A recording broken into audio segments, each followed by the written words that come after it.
Assalamualaikum warahmatullahi wabarakatuh. Perkenalkan, kami dari kelompok 9 akan mempresentasikan isi dari makalah kami, yaitu Dinamika dan Tantangan Wawasan Nusantara. Nah, pemateri pertama yang akan disampaikan oleh saya sendiri. Nah, rekan kedua yang akan disampaikan oleh Nurjana. Nah, yaitu poin A, penerapan atau implementasi dari wawasan Nusantara. Membangun argumen tentang dinamika dan tantangan wawasan Nusantara. Dengan adanya konsepsi wawasan Nusantara, wilayah Indonesia menjadi sangat luas dengan beragam isi flora dan fauna serta penduduk yang mendiami wilayah itu.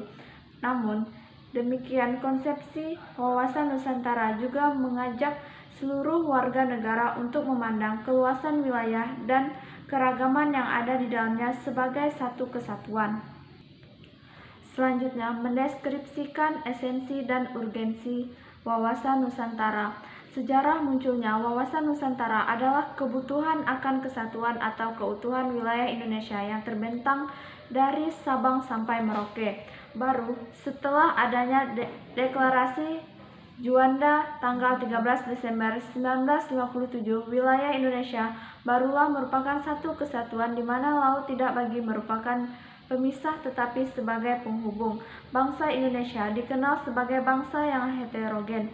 Nah, ada beragam, ini juga harus mampu bersatu, yaitu bangsa Indonesia sebagai kesatuan juga memiliki keunikan, yaitu memiliki keragaman suku, yakni sekitar 1128 suku bangsa.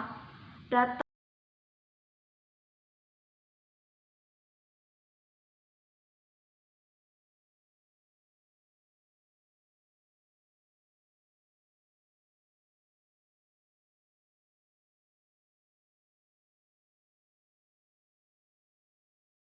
wadah ruang hidup dan kesatuan matra seluruh bangsa serta menjadi modal dan milik bersatu bersama.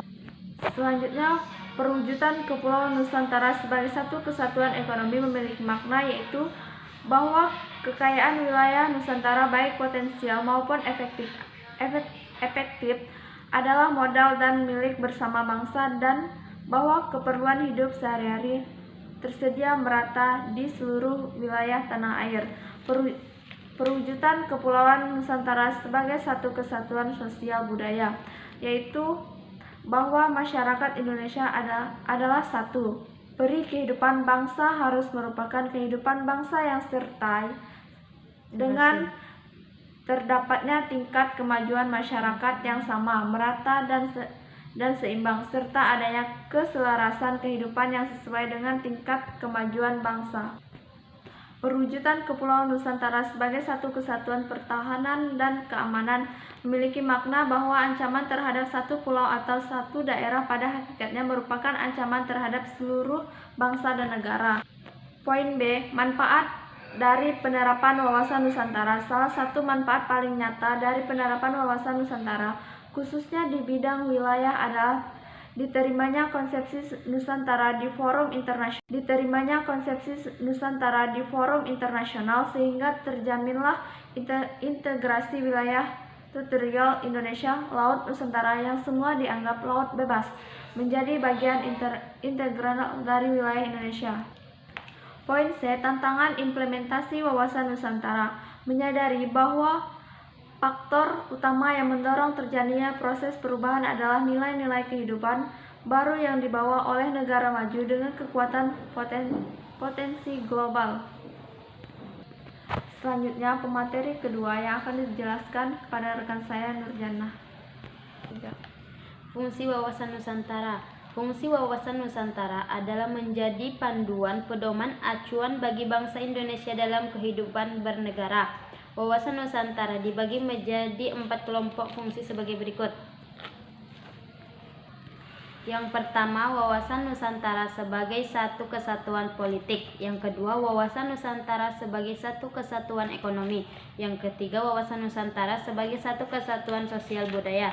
Yang keempat, wawasan Nusantara sebagai satu kesatuan pertahanan dan keamanan. Latar belakang dan aspek wawasan Nusantara. Aspek falsafah Pancasila. Pengembangan wawasan Nusantara diperoleh dari nilai-nilai Pancasila sebagai berikut. Hak asasi manusia (HAM) seperti hak memeluk agama dan menjalankan ibadah sesuai dengan agama masing-masing. Tujuan Wawasan Nusantara yaitu tujuan nasional sesuai dengan pembukaan Undang-Undang 1945. Tujuan kemerdekaan Indonesia adalah untuk melindungi segenap bangsa Indonesia dan seluruh tumpah darah Indonesia dan untuk mewujudkan kesejahteraan umum, mencerdaskan kehidupan bangsa dan ikut melaksanakan ketertiban dunia yang berdasarkan kemerdekaan, perdamaian abadi, dan keadilan sosial. Hakikat Wawasan Nusantara. Hakikat Wawasan Nusantara telah terdapat dalam butir-butir garis besar haluan negara GBHN. Asas Wawasan Nusantara. Asas Wawasan Nusantara adalah ketentuan dan kaidah dasar yang harus dipatuhi, ditaati, dipelihara, dan diciptakan demi tetap taat dan setianya komponen pembentuk bangsa Indonesia terhadap kesepakatan bersama. Konsep Trigatra dan Pancagatra dibagi menjadi dua, yaitu konsep Trigatra dan konsep Pancagatra. Implementasi kehidupan bangsa dan negara dibagi menjadi 4, yaitu yang pertama kehidupan politik, yang kedua kehidupan ekonomi, yang ketiga kehidupan sosial budaya, dan keempat kehidupan pertahanan dan keamanan. Kesimpulannya yaitu implementasi Wawasan Nusantara senantiasa berorientasi pada kepentingan rakyat dan wilayah tanah air secara utuh dan